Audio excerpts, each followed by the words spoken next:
Good evening and welcome to the 2 Deep podcast as we are back at it here on a Thursday. If you're catching us on the podcast, we stream live. You can watch us on Twitch, YouTube, Twitter. What am I forgetting? There's always one other one. Facebook. You can watch the stream live. We stream live Thursday nights at 9 o'clock with the 2 Deep, a football podcast. A lot to get to today as we're to the final week of the season here in the NFL. Antonio Brown lost his mind. That was an amazing stunner. We'll get to the bottom of that. I think there's a lot of different angles on that one. Aaron Rodgers, is he the MVP, and do voters need to keep their mouth shut? That's a big one there. Joe Burrow, where he ranks amongst the quarterbacks today after his back-to-back brilliant performances. Who do you like, Chargers or Raiders? That's one of the biggest games this weekend with playoff implications. Who's the biggest threat in the AFC to the Chiefs? Who's the biggest threat in the NFC to the Packers? We'll get into the Cowboys, the Titans, Big Ben's place in history. Joe Judge is no clown show, he tells us. That's what it works. We got a lot to get to, so let's get started. Jeff Chadiha from the NFL Network and NFL.com. Eric Eager, Pro Football Focus, PFF.com. You can find his work. My name is Soren Petro from Sports Radio 810 WHB. And, Jeff, let's start at the top. Antonio Brown, I don't know, blows up, loses his mind, cries for attention. You tell me, how do you describe it? It's not shocking. We know that. What's your reaction to it, at least to start? I think it's the point now where it's tiresome. And I understand all the discussions about his mental health until somebody comes forward, until he comes forward and says, I got a mental health problem. I want to get it fixed. I'm not going down that road. I just feel like he's had an opportunity in Tampa that was hard to come by. A lot of people stood up for him, including Tom Brady, and he blew it again. And so it's hard to sit here and look at it and say that the Bucs aren't going to suffer for this. I feel like he was only back there because Chris Godwin blew out his knee. And when you look at what that team has around Tom Brady now, not having Godwin, not having Brown, Mike Evans is still a great receiver, but a lot of unproven guys now. Talking about the Scotty Millers, the Tyler Johnsons, the Brashad Perrimans of the world. A lot of talk about them going to more of a two tight end offense and trying to feature Gronkowski and Cameron Brate. I believe it when I see it. I think the NFC is filled with a lot of really good defenses that can match up well with this team. You saw the way they played against the Saints when they were playing a team that could match up with them defensively. The problems that they had with the Washington football team. And so I look at it like, as much as I don't like betting against Tom Brady, I feel like Antonio Brown really put a significant nail in their coffin as far as their hopes of repeating. I just think and I think that they made a deal with the devil and they paid a price for it. Yeah, I think so as well.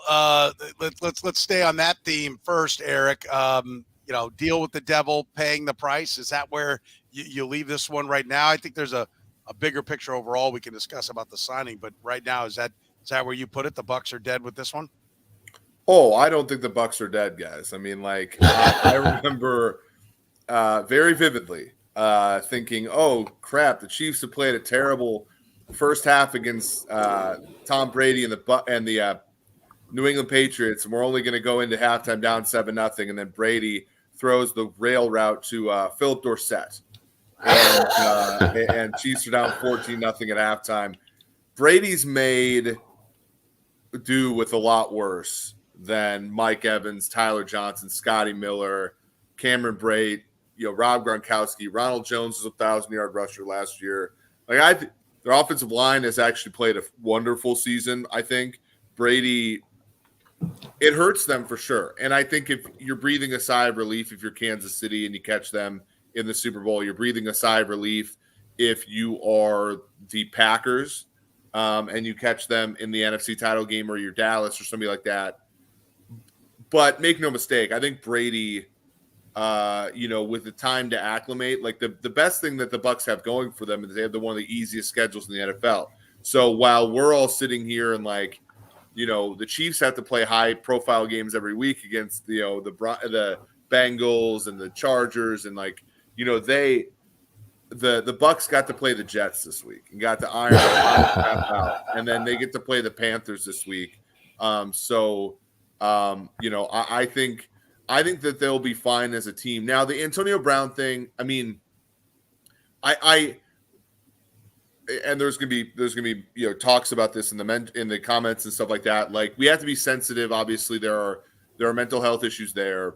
I do think we also have to be sensitive to the fact that he has resources available to him that many people in society don't have, right. And there are plenty of people in society that don't have the resource to get help with their mental health as much as he does, and he's consistently decided not to.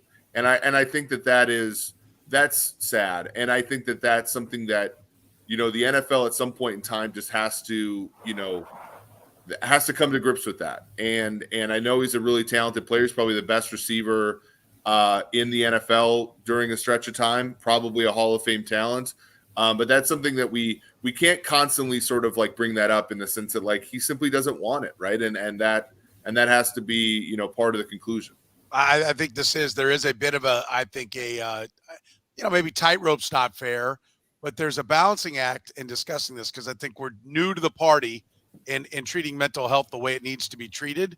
So I think everybody needs to tread cautiously about how you do it, because I don't think we, frankly, as a society, I'm not talking about just the media, but the media is part of society. So I am talking the media from that standpoint, but as a society, I don't think we've handled mental health the right way. And we're just starting to come around to it. And I think this is an important one. If you're catching us on the podcast, like we said, we stream live Thursdays at 9. And if you catch the stream, you can comment in the chat room. And Patty Weck put this up. Yes, as someone that actually has a mental health diagnosis, bipolar, it says bipolar 2. Is that a more specific? I'm not sure if I'm not familiar with that, so I don't want to just breeze past the fact that he's got 1-1 after it. People just blanket statement using, quote, mental health. It's detrimental to the progress needed for mental health awareness. And I think that's a great statement. And I'm glad it comes from Patty, who is a guy that says, hey, I deal with this, right? Because I say that, and I talked about it today on my radio show, and I'm like, am I doing the right thing? I'm because I don't know. I don't have experience in this field, and I wasn't brought up with, you were a wimp if you had some kind of mental health, right? That was really the background that we were all brought up with in that time and age. And I appreciate him saying that, because I'm like, listen, I think most of us have come around, and we really want people with legitimate mental health issues to get the help that they need. And we want to have the compassion, to quote Tom Brady and what he asked for in his press conference. We want to have all those things, but we also don't want to, have people that are just going out and abusing the name mental health and drawing attention, or just trying to get out of any responsibilities they have by throwing that around. And that then makes it harder for us to get people who need help, the help they need. That's what frustrates me. This is a chronic, I will listen to that, but I find it disingenuous at best to hear Tom Brady bring up the mental health thing, because where was Tom Brady talking about the mental health of Antonio Brown when he was trying to get him signed? Yeah. Hey, let's get him in here and let's help him out. Let's get him centered. It was nowhere to be found.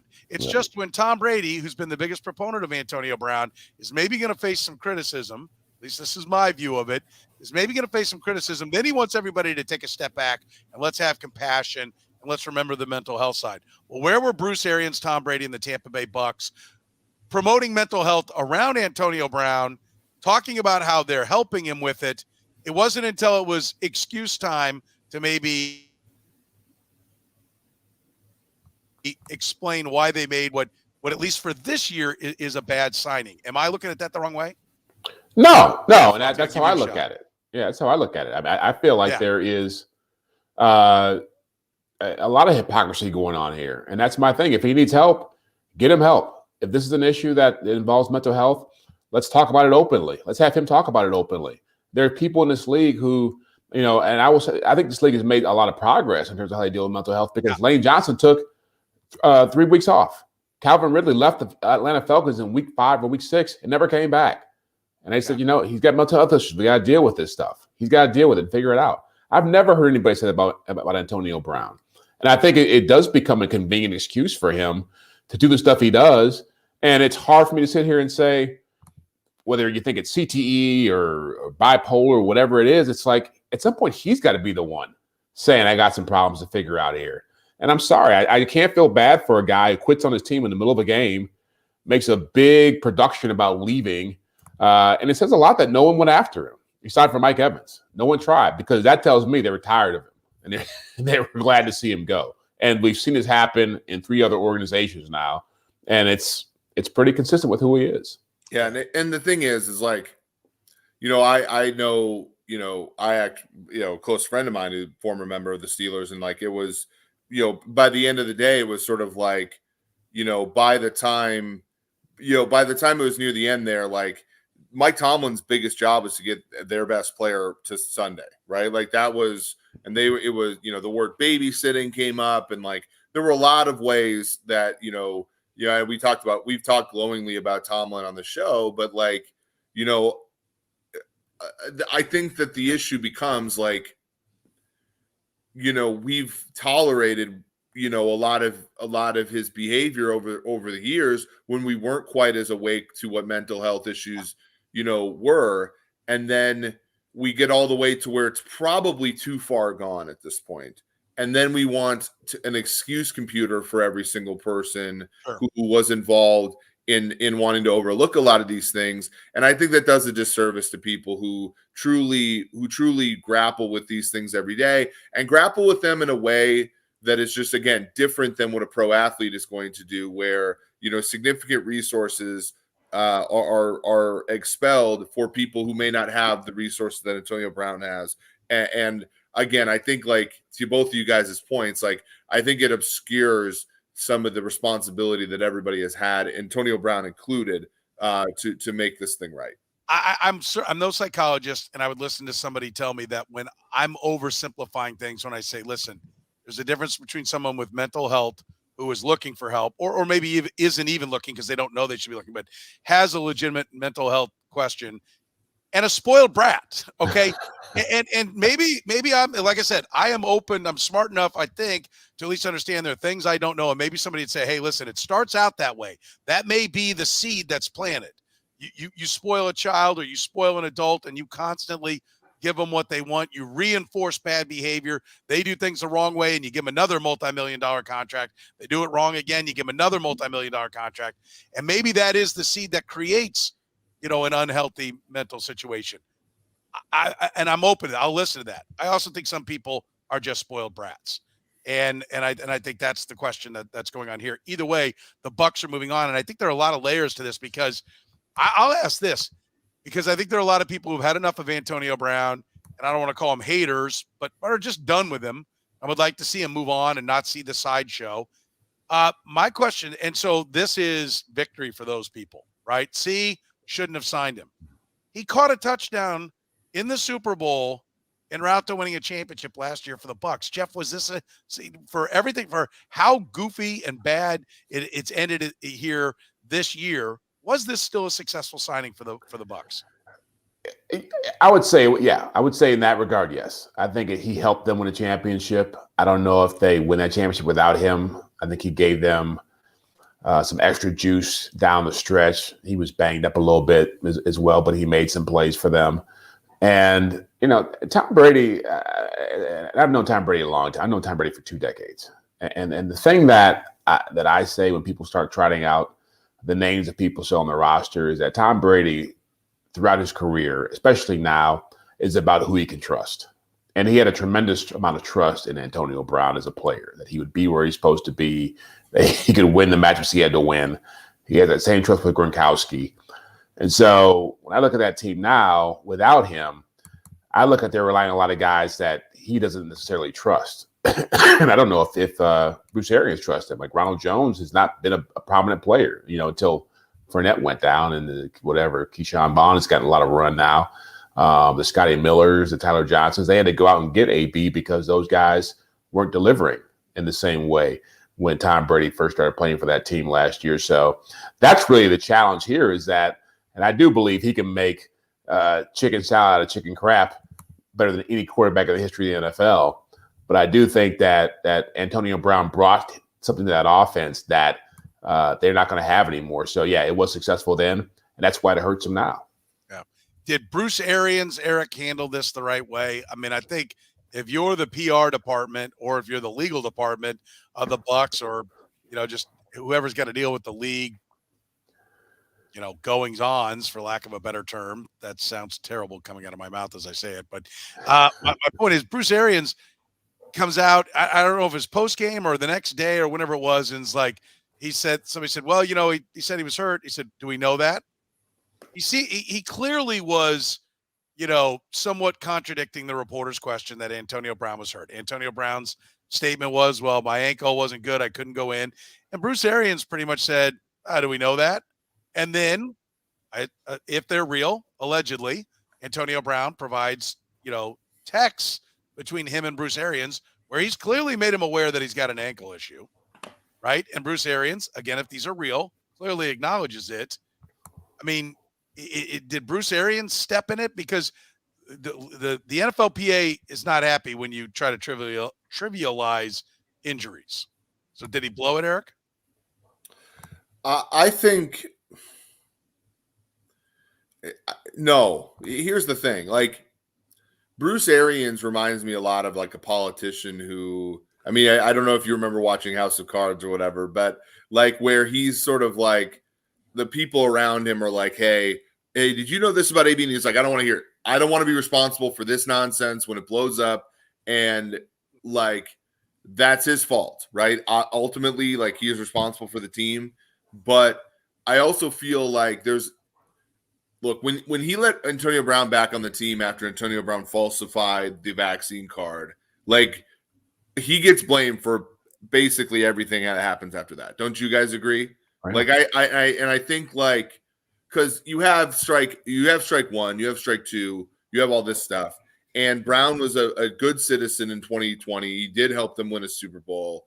And since then, he's been kind of a disaster.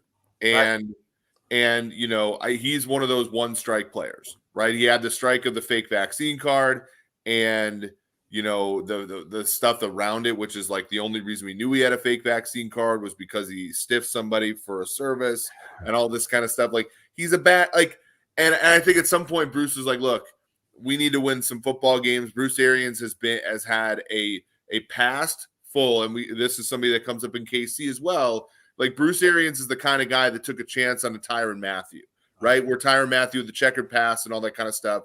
And Bruce is a coach players want to play for because he'll take chance on guys like that. Now, Tyrann Mathieu ended up being like a very good, league citizen, and he's a good person who just made man of the year. Yeah, who made mistakes in college, right? And so Bruce, he'll take chance on those guys, but you're going to have false positives if you're Bruce Arians. The problem that I have is him not owning up to it until it's too late. Right. So, number one, I'll say this. I would never have touched Antonio Brown. So it's hard for me to say this because if I were a GM, I wouldn't have had him on my team. It is, as much as I want guys to be responsible and not act like immature putzes, it's a good signing. I mean, he finished off their team and helped them win a championship. Like, it's not that every signing in a championship year is great. There's some that are bad and you just win in spite of them, but they didn't win in spite of them. They won with him.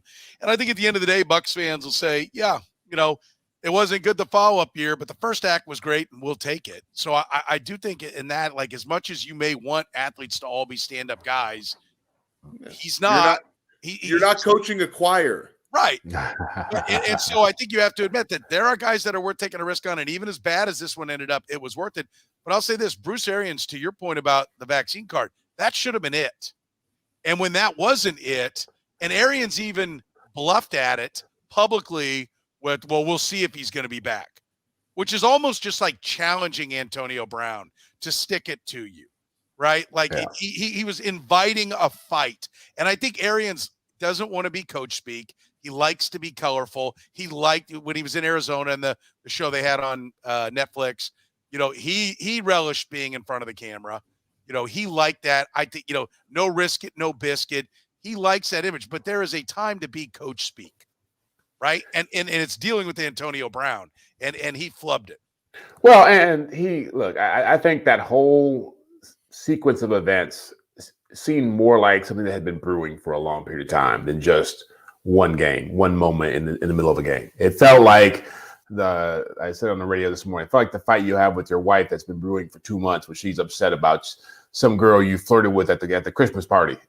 Like, who is this? And it just lingers and lingers and lingers, and it just over it, and it just boils over. That's what it felt like. And I certainly believe the vaccination part of it was a huge element that I'm sure Antonio Brown did not like the way Bruce Arians talked about him openly in terms of whether he's going to come back. I'm sure Bruce Arians felt embarrassed about having to sit here and having to take this guy back because he knew he was in a tough spot. If Chris Godwin was there, Antonio Brown would be long gone by this point.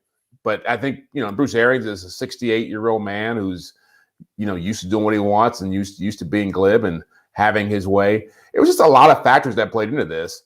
But at the end of the day, I put all this on Tom Brady because Tom Brady was the one who wanted him there.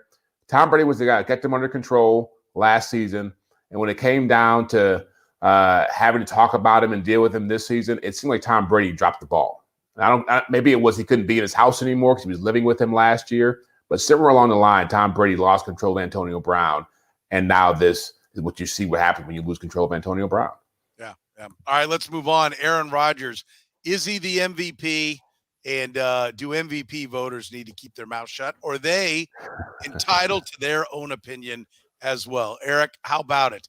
Hub, I'm trying to remember the guy's name. I have it written. Arkush. Yes. He was the draft guy, wasn't he? Wasn't he a big? Well, he was a sideline reporter for Westwood One's coverage of the NFL.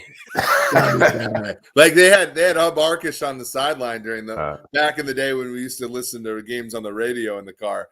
But the look, I find Aaron Rodgers extremely annoying. I think his shtick, I think his fake smart guy shtick is as nauseating as the next guy does. I wish I knew which episode of the PFF Forecast. Eric does a great podcast with George Cheruri. And if you love gambling on football, PFF Forecast, check it out. And you went on a tirade about his fake smart books in the background, the whole spiel. Yeah. I mean, this is a scab we're picking at with you. Yeah, like the guy, honestly, I think the guy has caused himself an extremely a lot, actually. Like I think he's polarized himself. I think he's done all these things that are going to make him less marketable in the future. He had a lot of goodwill. People like me thought he was an entertaining guy, and every other time he's been on a podcast, I think people have found him entertaining. And then this whole vaccine thing has made him look like a complete moron. But that the MVP thing, I guess the only way that you can make the case that has to contribute to the MVP thing is that he had to sit out a game because of it, and the Packers lost because of it. But if you come up for air, the Packers are still the 1 seed in the NFC despite that loss. And so he really hasn't cost his team because of his silliness. And so whatever you think of the guy personally, he hasn't broken any laws. He hasn't, he was deceptive with the media, but that to me, again, that's hasn't crossed a line. He's never gotten in trouble. Like the Hub Arkush thing where he's thinks he's a bad guy. I just think that was a bridge too far. And honestly, here's the thing also. You got to know that that's going to get you in trouble if you're Hub Arkush. How silly was that? You can have your opinion. I think we all do about Rodgers, but the guy's played a great season, and it's just not. It's just not a sound It's just not a sound argument, in my opinion. Yeah. I don't know how you can call him a jerk and the biggest a-hole in the league and do all this stuff and not have some kind of evidence to provide to back that up. I mean, I've known Aaron Rodgers for 15 years. I actually like Aaron. I think he's pretty fun to talk to, and he definitely likes himself a lot and thinks he's very bright. But I like that in people. But the thing is, it shouldn't matter about how he plays on the field. And I would say that the game he missed against the Chiefs is more evidence of him being the MVP because you saw what that team looked like without him on the field. That team wouldn't win 4 games if he wasn't there playing quarterback for them. And I think he's a lot of people. I think he's gone through his own metamorphosis, his own growth over the course of this season. I think he's probably had more fun over the course of this year. You've seen that in the way he's played. He's talked openly about his relationship with general manager Brian Gutekunst, how much that's improved over the course of the season. And I've had a number of scouts say he looks as good as he looked a decade ago, and that he's playing at a level that is, we live in Kansas City, Soren, and we're Patrick Mahomes is the god, and Eric is a huge Mahomes fan. But yeah, he's best quarterback in the league right now, and I don't even think it's debatable. I mean, the numbers he's put up over the last 2 years, what is it, like 83 touchdown passes and like 9 interceptions? And at the last 6 games, 18 touchdown passes and 0 interceptions. And if he hadn't missed that game, he'd probably be close to 40 touchdown passes right now. So the MVP race is over in my mind. I mean, he's the guy. Yeah, I think he's the guy for the very reason you said. And I heard it's a theory put forth that, like, well, listen, if you're gonna miss a game by not being vaccinated, which vaccinated players have missed games as well, so that's not a given. But if you're gonna say, hey, he wasn't vaccinated, so therefore he dinged his team, then you have to recognize by playing in 15 of just 17 games, he still had them 2 games better than everybody else. So to me, that definitively makes him the MVP. He absolutely is the MVP. But I do think that I don't think just because a guy plays great football, I would like to know if Hub, I really don't like that he just kind of went in a hole, right? If he has evidence, I'd rather him stand his ground and say, look, he's a bad, here's why he's a jerk. He did this to this player, to the support staff member of the Packers. He did this to one of his teammates. He did this right here. I mean, out him. We all have information in this line of work. Not everything we get goes out onto the air for a lot of reasons. One, it might burn sources. It's told you off the record. So it's just information you have. I know this guy's not the best of guys, but I don't have anything on the record. So I just kind of file it away. And I know that he could be a handful if your team's looking at signing him, right? There's all that kind of stuff that's out there.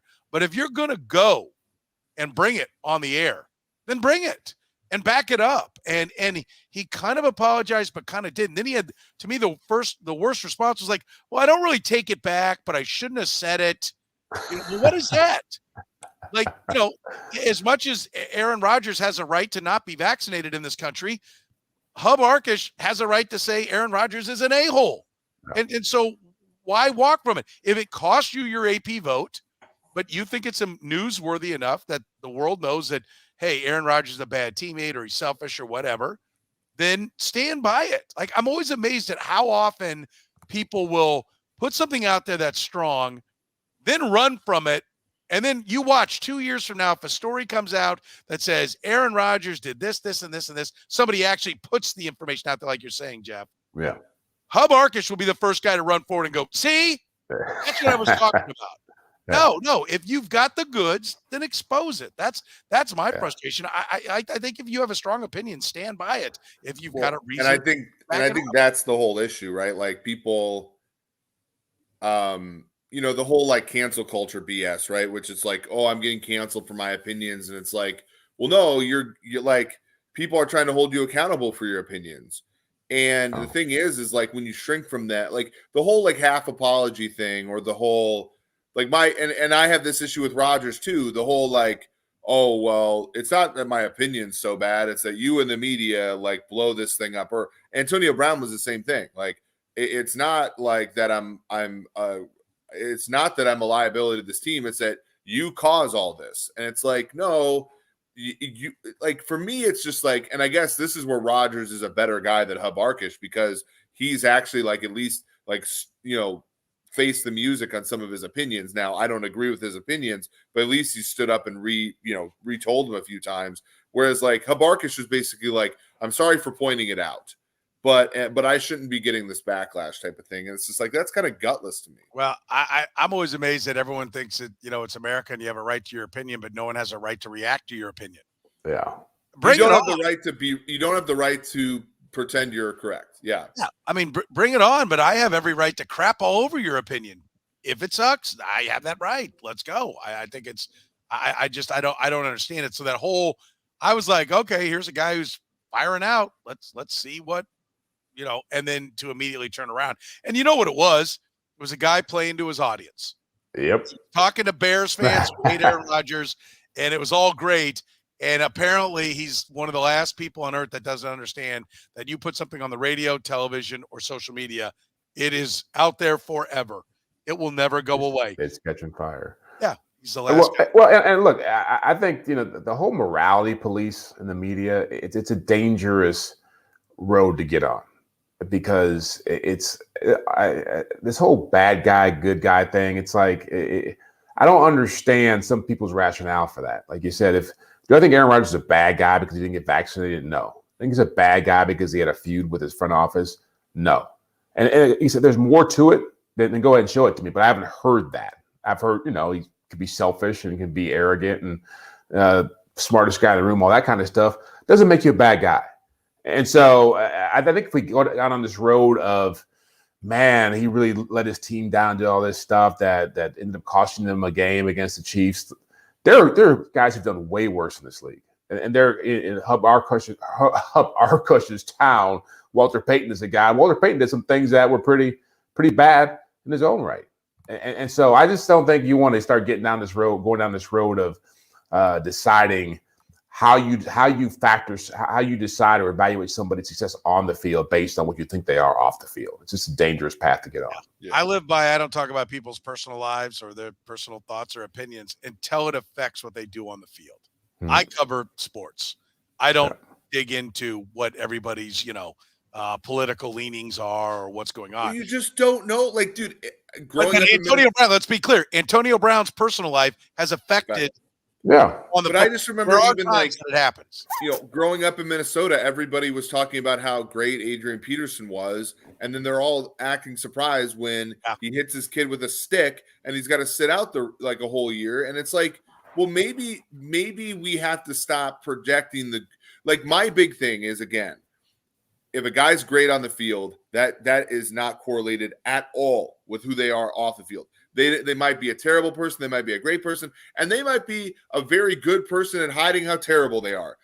All those things are possible. And if the guy plays for the crappy team that you don't like, if you're a Bears fan, does not mean he's a jerk off the field. So stop doing this. Like you said, Petro, until it affects his ability to play on the field, it's none of our business really. And we are harmful when we do think we're doing something harmful when we say, oh, this person's look at how great of a chief Chris, I don't even want to throw out a name, but here's how great of a chief so-and-so is. He must be a great guy. Yeah. It's no, how do you even know this? Or we don't know anything. Or, so-and-so, everybody gave Phillip Rivers crap because he was kind of a jerk on the field, right? He was talking crap to Cutler and stuff. Who knows what kind of guy he is out the field, but don't project what you think of him on the field, off the field. By the way, and it seems, by all indications, Phillip Rivers is a great guy. I know he's Curtis Siebel's favorite quote. He's so sad that he's gone because he always gave thoughtful, insightful answers. Yeah. And now there's a lot more coach speak out there. Joe Burrow, another phenomenal performance. He blows up the Kansas City Chiefs. He and Jamar Chase. Where is Joe Burrow in the quarterback rankings right now, Jeff?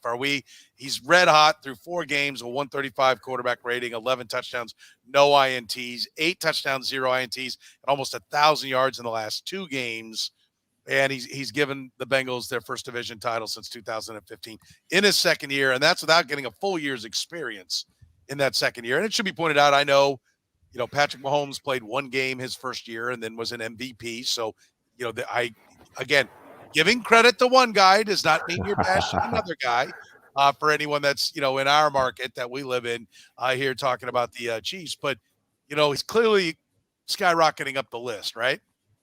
Oh, without question. And look, I talked to a friend of mine who's a front office source, really good, established, respected guy. And he just said, look, he's a really good player. He's not special yet. He's super hot right now. He's on an amazing run.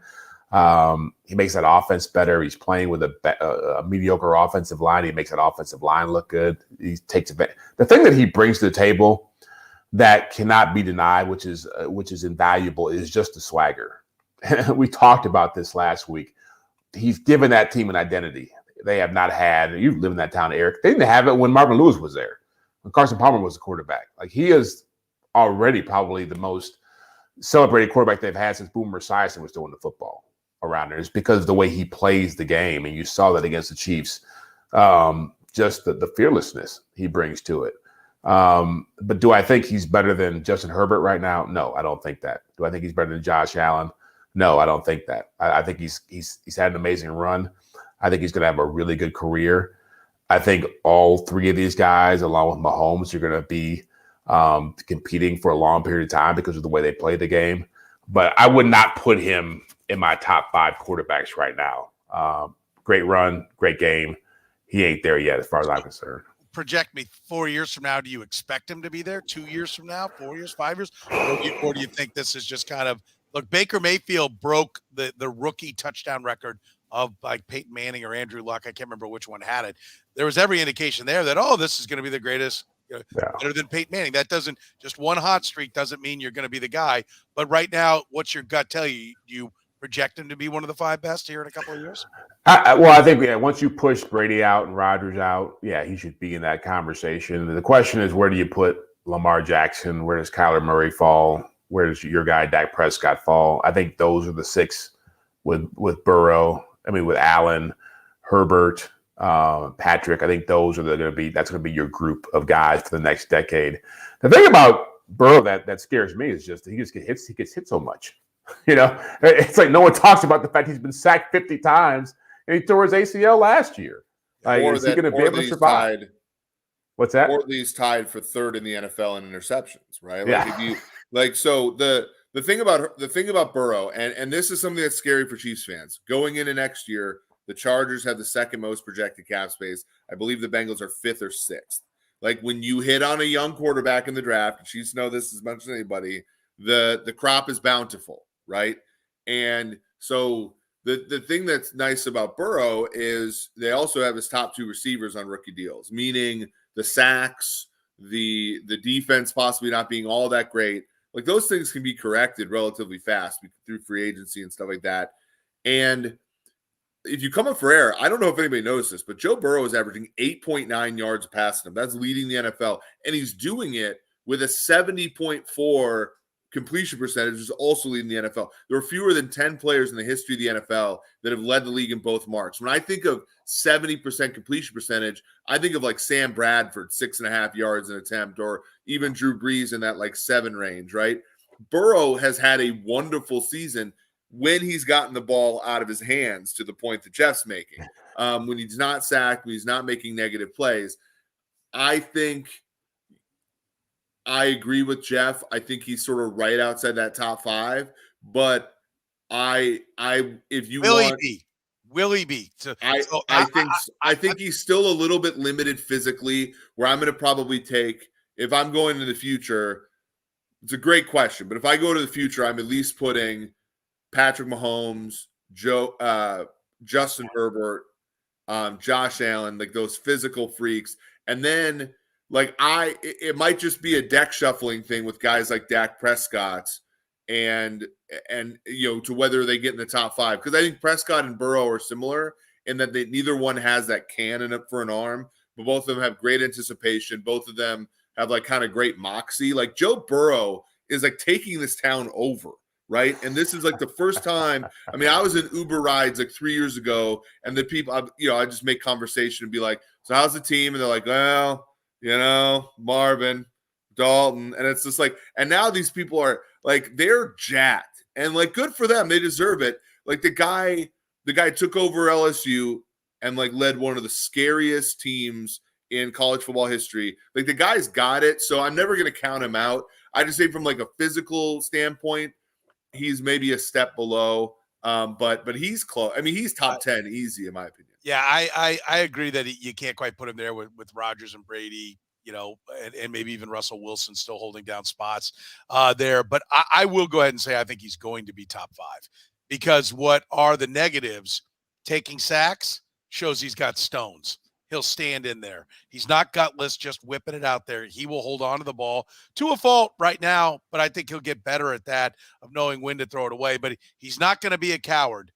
Right? He's not going to be afraid. And that will probably get him banged up and hurt. I think Mahomes is the same way.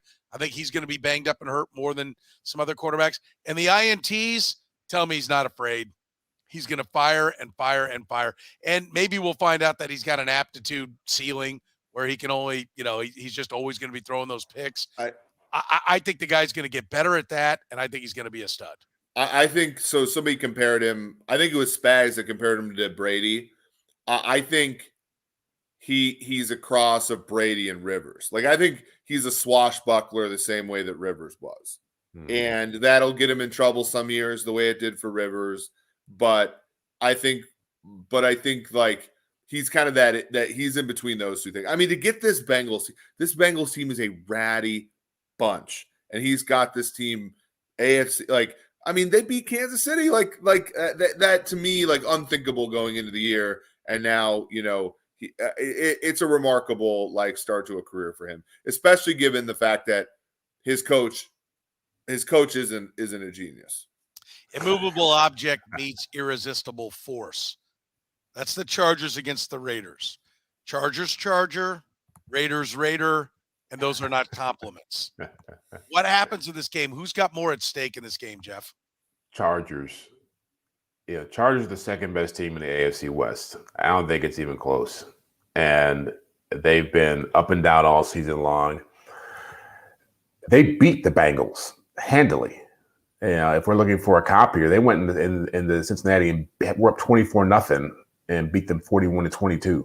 Handled them. And then they've had games where they lost to the Texans. And they've had games where they've just crapped the bed.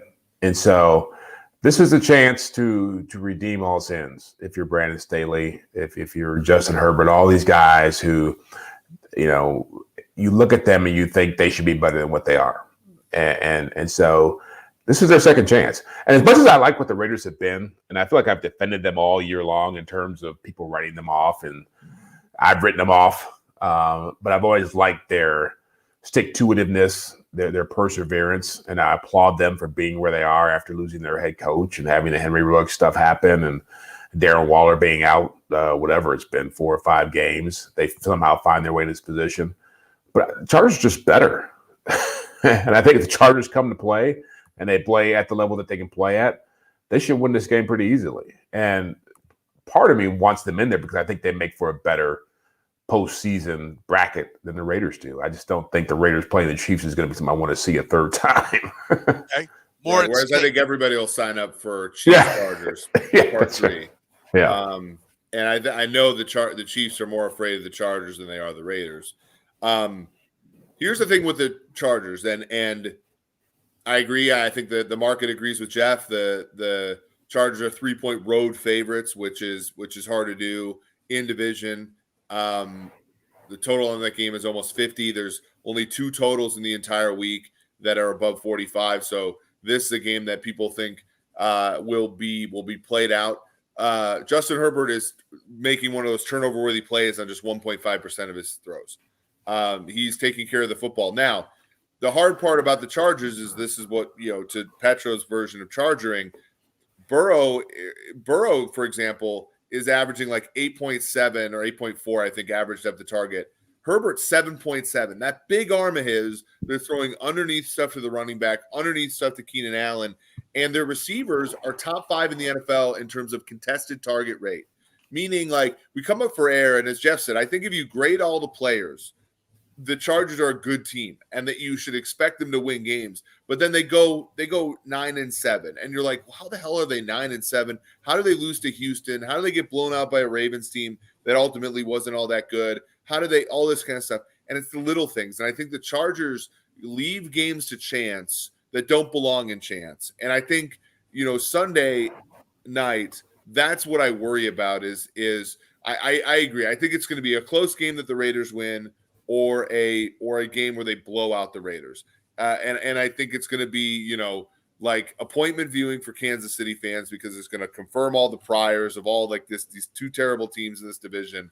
But ultimately, if you're a Chiefs fan, you are rooting for the Raiders. Like, you want to play the Dolphins, you want to play the Ravens, you want to play, you want to play the Raiders. You don't want to see the Chargers, I think, a third time. Although I will say this, I think from a Kansas City perspective, and that takes us to who is the biggest threat. Is it the Chargers?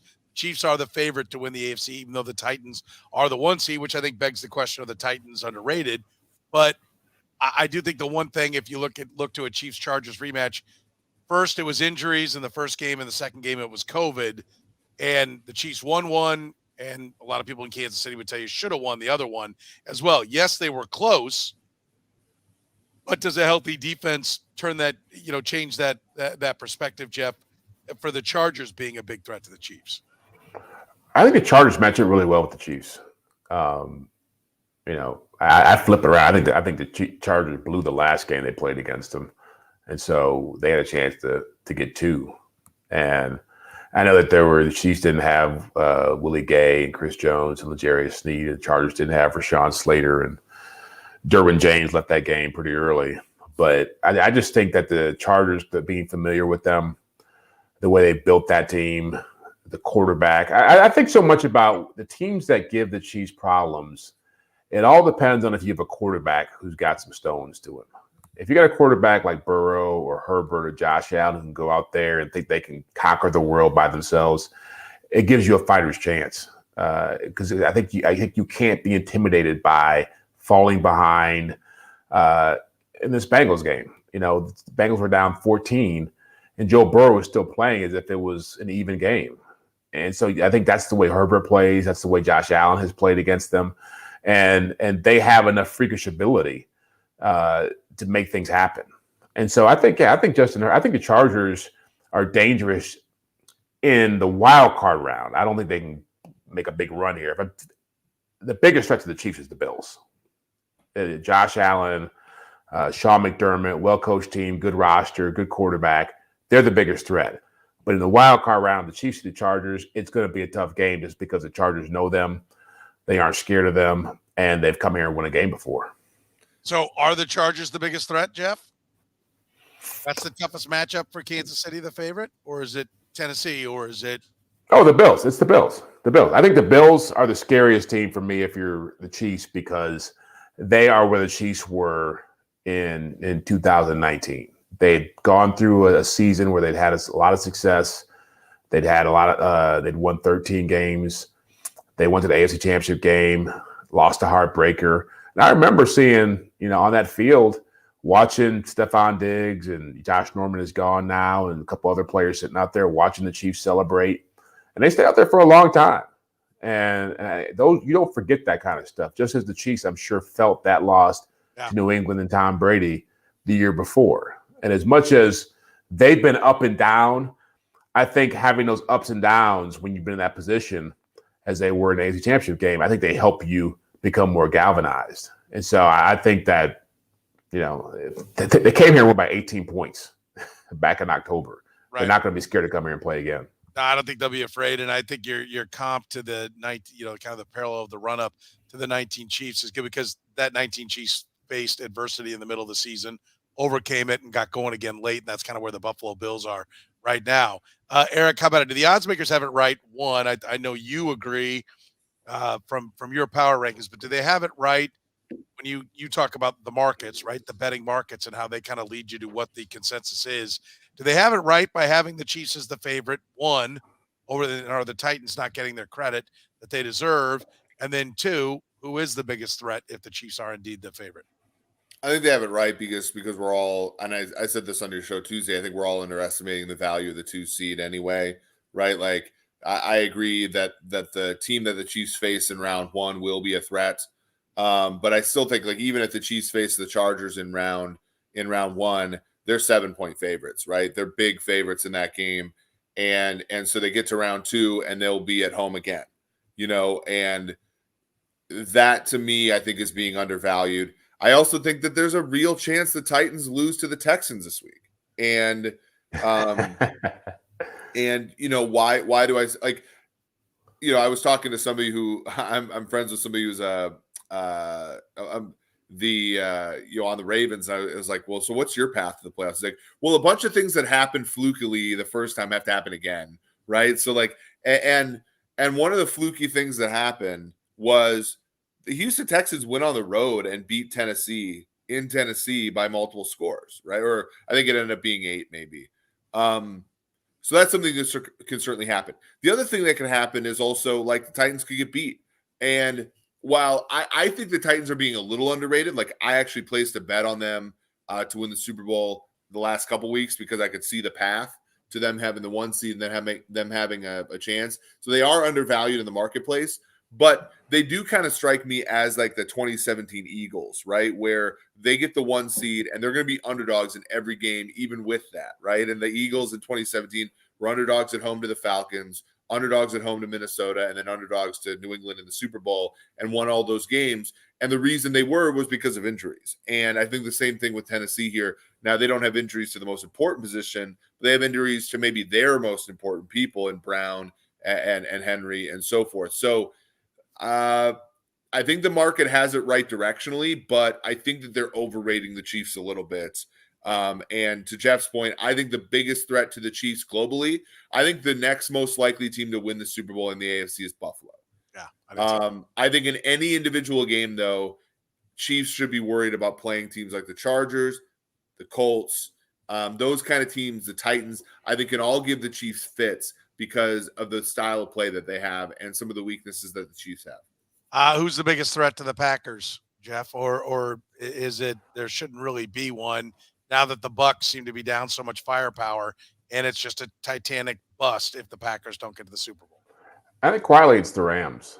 I would have said the Bucs, before they played the Jets and AB went full meltdown. But I think the Rams quietly have steadied themselves. The quarterback is still a kind of a big question mark because of the way he's turning the ball over. It's astounding. He's proving Eric right every week in terms of why he's not an elite quarterback, because I think he's had like 5 games now with multiple turnovers. But they have some things going for them, I think, especially with their run game. I think Sonny Michel has quietly given them a huge boost in their offense and gotten them back into a place where you can see them playing football in January in this month and having success. If Cam Akers comes back, and he's a difference maker as well, then you really have something going there. Because Sean McVay, as much as we talk about Stafford and bringing Odell Beckham Jr. and Cooper Kupp's record-setting year, this offense revolves around being able to play action people. And when they can do that, they're super dangerous. And if you have Aaron Donald and you've got Jalen Ramsey on the other side, and you've got Von Miller coming back and having a chance to win a second championship in his career, I think that they've got some pieces there that could make it tough on Green Bay in an NFC title game. Eric, you got a team you think is a threat to the Packers, or is it just a colossal, folding, a meltdown if the Packers don't get it done this year? Well, I think it is, but I also think that the Bucs and the Dallas Cowboys and the Arizona Cardinals. I'm not a fan of the Rams. I think the Rams have peaked. I think they're fragile. And have they won 4 in a row or 4 out of 5? Yeah, they've won. Yeah. They also 5 in a row. 5 in a row. The Rams. Yeah. Stafford threw 3 interceptions on the road in Minnesota. They needed a punt return to win that game. He threw a pick 6 last week, and they, I know beating Tyler Huntley is good for him, but the Rams are the most deceptive 12-4 team I've seen in a long time. And I think in the playoffs, it'll be fairly quick for them. I don't see Stafford against a good team doing what he needs to do. But that being said, Dallas has, to your point, Dak's only won 1 playoff game. It'll be a big test for him this year. And then Tampa Bay has all the creakiness there.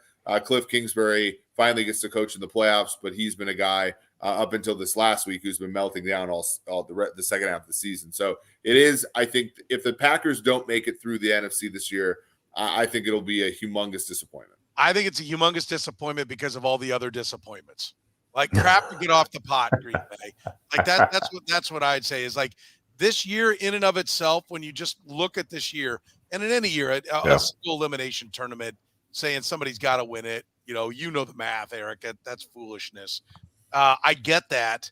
And I think this is a pretty rough go. I don't see the teams like the Saints or, what do we got? Who are we down to that's going to fill that last? Saints, Niners, Eagles. I don't even know that the Niners are, but the Saints and Eagles are just the Saints and Niners are the only 2 teams that haven't clinched, and the Rams technically also haven't clinched the NFC West. The Niners,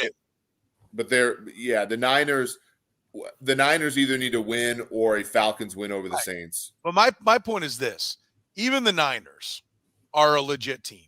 Like, and I've talked about it. I think even in the 6 game in each conference, 12-team playoff, there was usually one per conference and sometimes 2 teams that were turds. They were just there to fill out the commercial inventory of the first game. The only one that fits that, there are 2 teams, they're in the NFC. It's the Saints and Eagles that are still alive that fit that bill. They're just there to fill out the commercial inventory. Neither one of them going to be a drop. They might get one upset because it happens.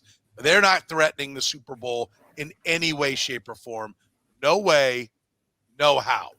In the AFC, I can't say that about anybody unless the Raiders get in or the Ravens get in. I don't think either one of those, or Steelers. And I think most likely most people, if we get Chargers and Colts filling out the AFC, they're all tough opponents. So in this season, on both sides, I think you're going to have to earn your way there. And it might just be a war of attrition. And who was the it's Creed and Apollo. I'm going Rocky on you, Jeff. This one's for you. Yeah, there we go. Apollo, Rocky 2, which guy, they knock each other down. Who can get up and be wobbling at the bell, at the 10 count? That may be what this playoffs are. That's the reality of this year in a snapshot. But when you've had Aaron Rodgers for as long as you've had Aaron Rodgers, and you have looked like the team to beat so many times, it is a titanic disaster for that franchise if they don't get it done. Even though it's a tough go, you've had excuses all the other years. No more excuses. It's absolutely time to get it done. Ben Roethlisberger has always been an odd one to me. I watched his behavior. I was at the American Century Championships in Lake Tahoe, Nevada, where a lot of his shenanigans, or at least one set of shenanigans, went on.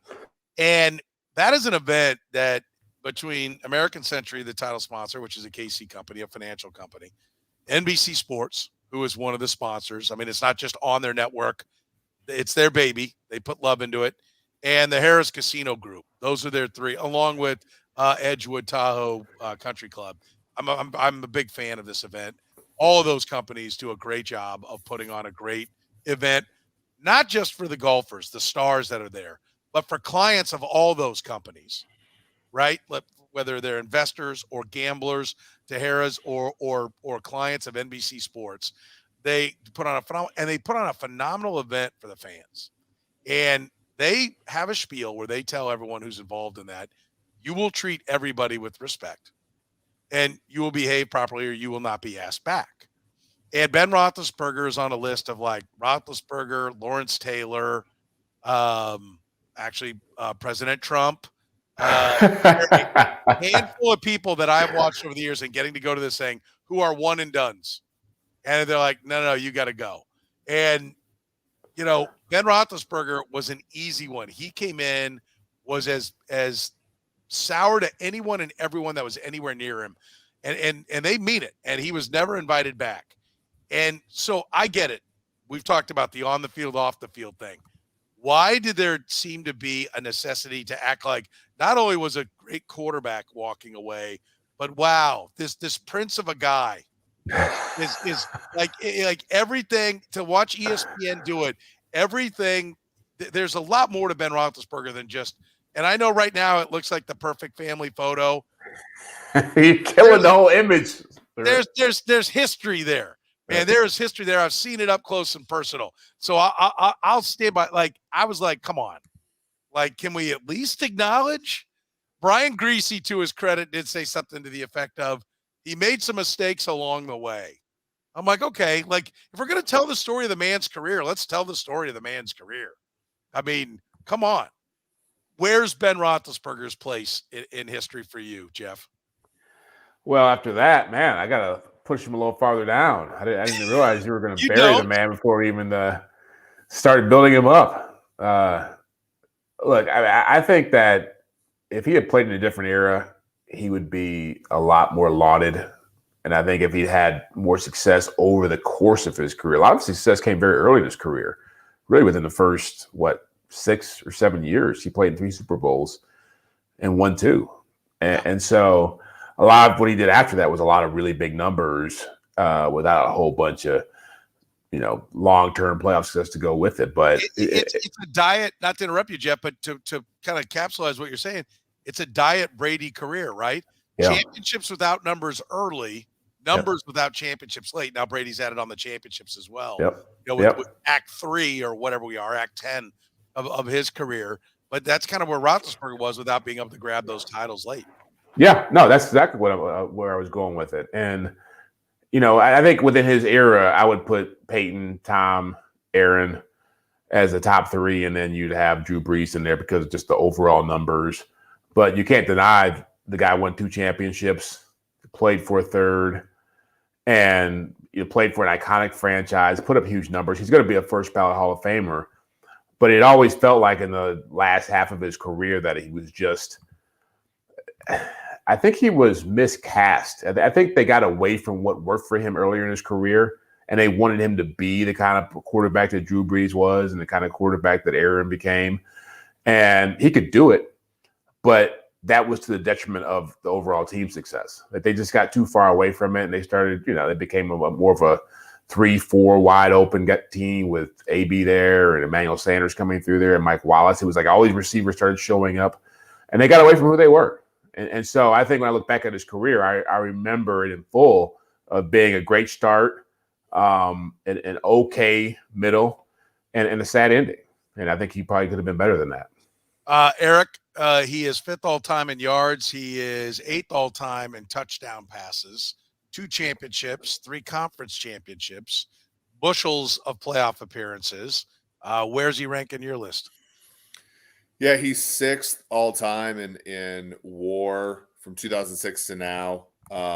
That shows the longevity, like wins above replacement. I mean, he's been there for a long time. Last 3 seasons, though, under 1 win above replacement. Like his career has fallen off dramatically the last 2 years.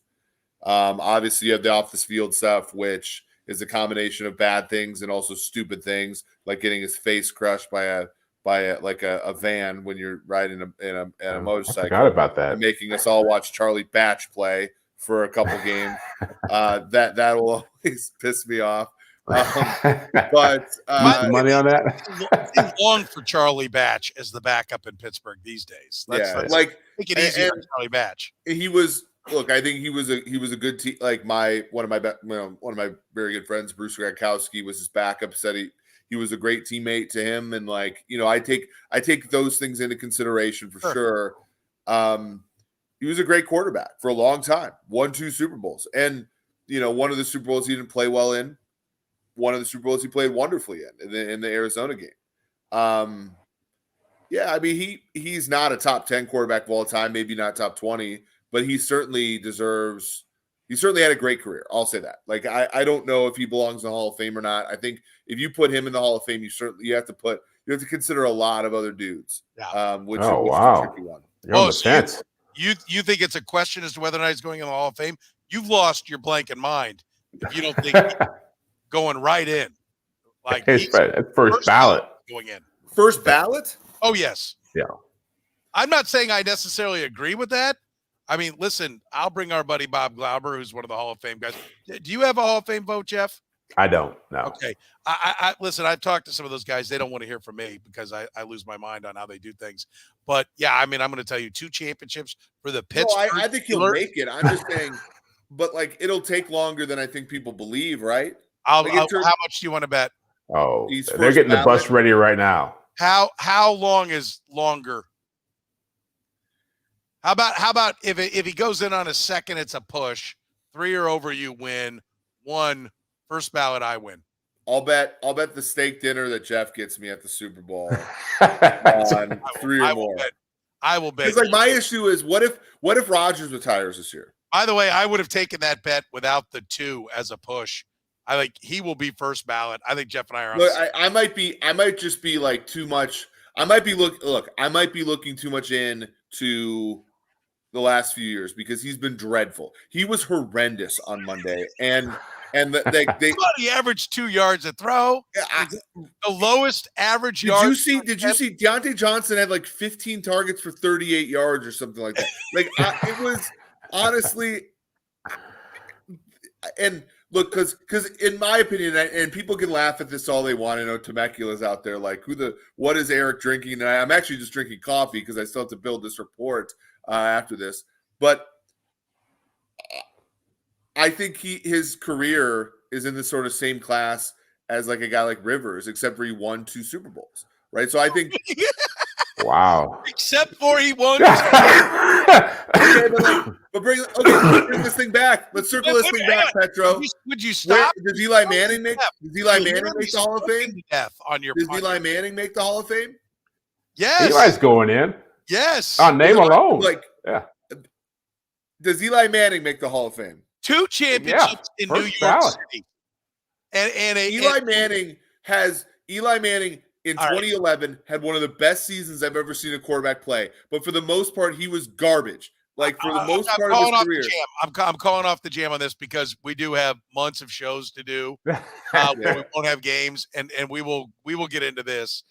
You're not. I think he makes the Hall of Fame. I just don't think he's first ballot. I would not put him first ballot.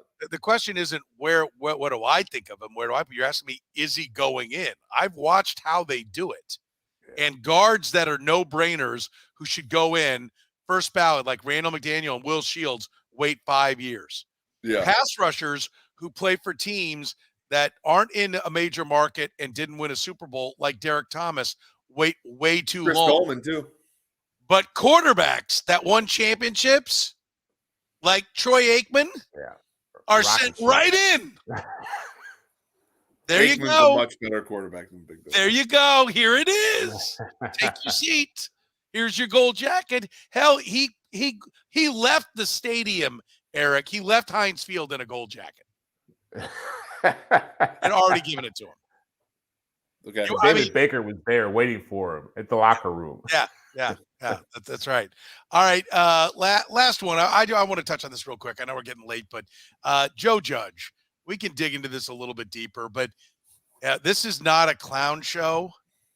Like, how is a guy coaching the Giants and the voice of Bill Parcells does not echo, "You are what your record says you are"? How does that not echo in the halls of the Giants? That Joe Judge, this to me speaks to the very essence of the fact that people who coach under Bill Belichick don't get it. Like I didn't think Scott Pioli got it when he got to town, and I like Scott, the guy, nothing but a good guy to me.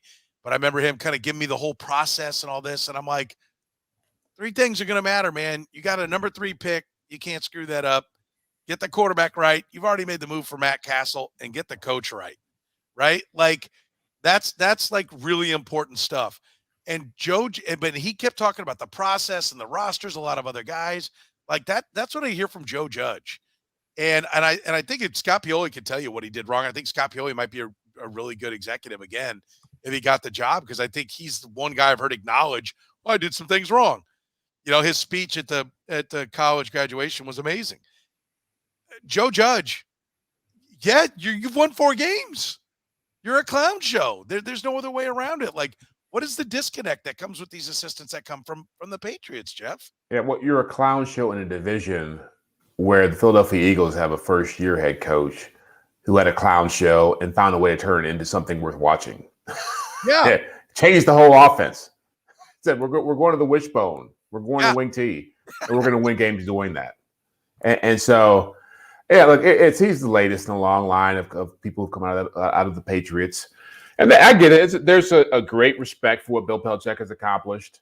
There's a great fascination with how they've been able to be as successful as they've been there. But the reality of it is, it all comes back to one man.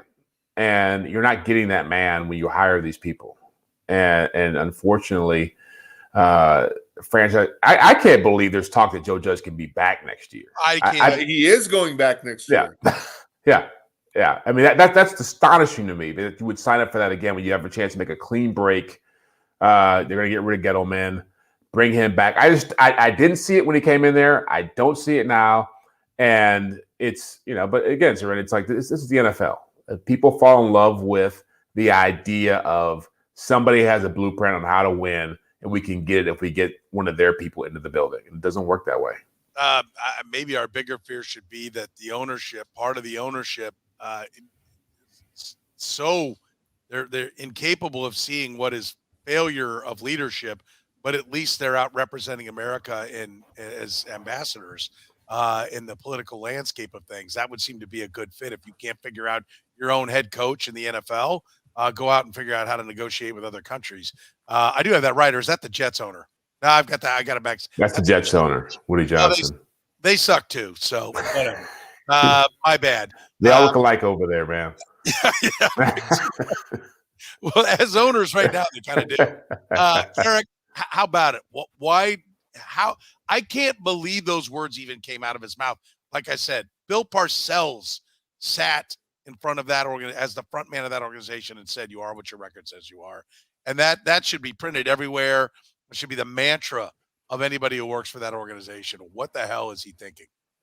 Well, I think it starts with ownership, right? Like I think that ownership there has been a problem, and ultimately, they just haven't made like a lot of these teams, and I count the Steelers possibly as one of them as well.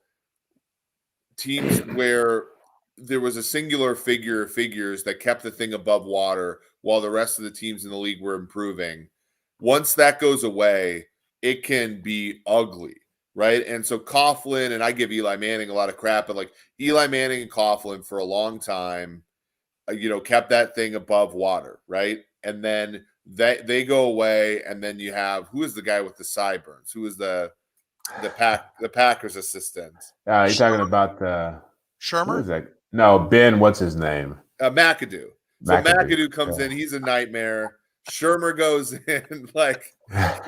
it's just a clown show, and then they get Gettleman, and I gotta say, like it's a lot of fun to watch Gettleman mock the hell out of me for the whole, when they draft Barkley, and honestly, Saquon Barkley can't touch 1,000 yards with a 40-foot pole. And like you watch a Giants game, and the announcer is mixing up fucking Lorenzo Booker or whatever the guy's name is, his backup with him, and it's just like, this is perfect.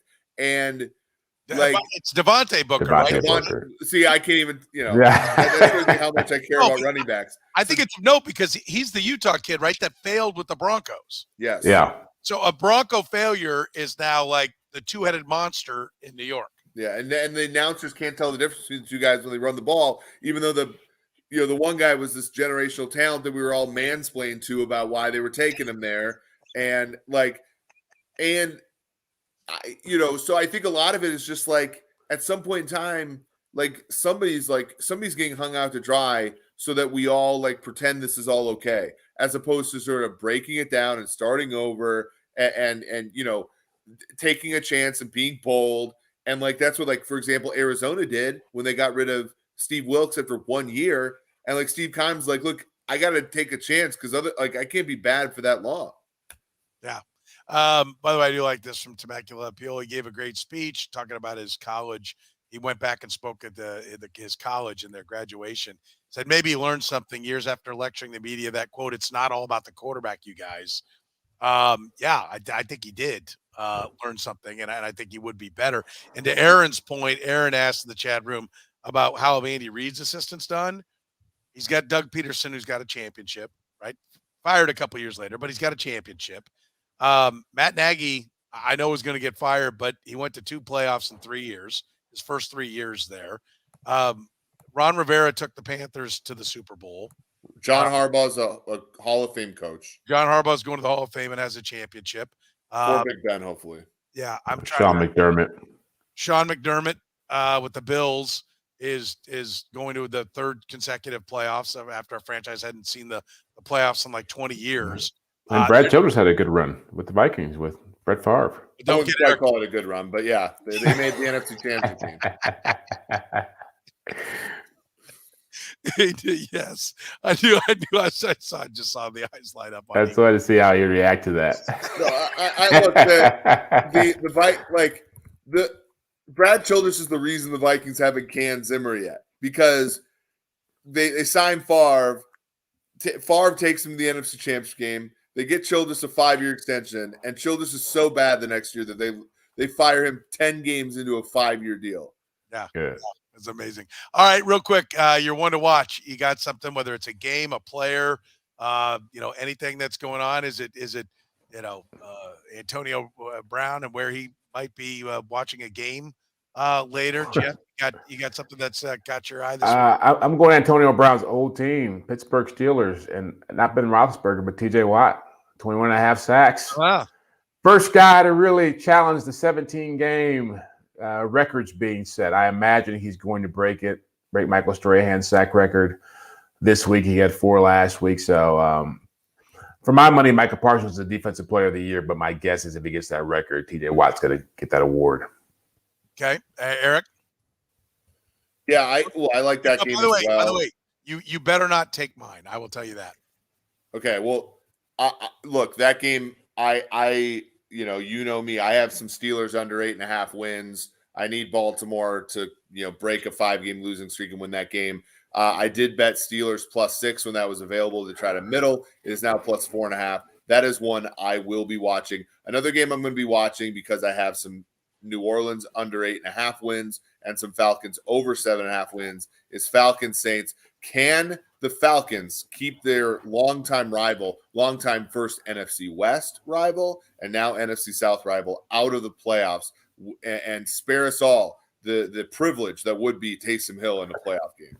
Yeah, that's a good one. There are a number of them that are of the win totals that are still in play coming into this final week.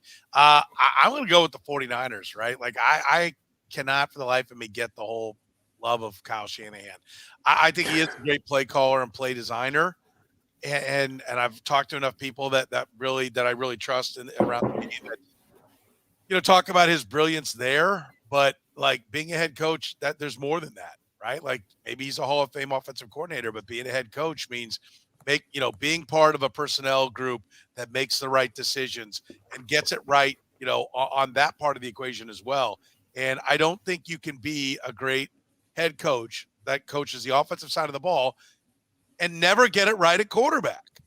And the 49ers are trying to go to just their second playoffs with Mike Shanahan. And I think it's unbelievable how he has been viewed, and I've said this many times, so I won't spend much time on it, but like there just doesn't seem to be the same kind of critical eye. I don't think there's much difference at all between Matt Nagy and Kyle Shanahan. But I really don't. And I think Matt Nagy will get another crack at it in the NFL. And in fact, I think it'll probably be the Chiefs.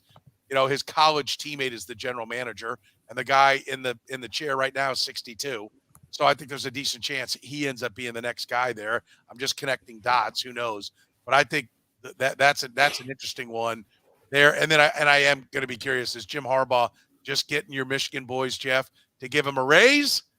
Or is he really going to be the Bears' next head coach? It's all about money. It's all about the raise. I think that's what it is, because I think he's smart enough to not take the Bears job, because I don't think Fields is the answer, but we will see. But a couple of things that are my ones to watch coming up this weekend.